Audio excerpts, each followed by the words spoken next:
Hi everyone. So today we'll learn how to reset your Visual Studio Code to default settings. As you can see, I've already opened the Visual Studio Code and it's time to reset it. To reset to default settings, I need to go to File, then Preferences, then click on Settings.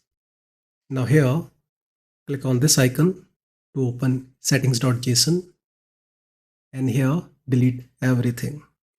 Let me delete everything and just have two curly braces. After that, simply save it. Now you can see it is asking me to restart. Simply click here.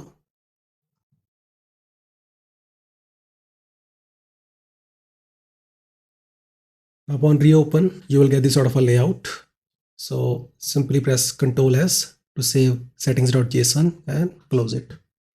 So that's all what you have to do to reset your Visual Studio Code to default settings. That's enough for today. See you in the next video. Have a nice day.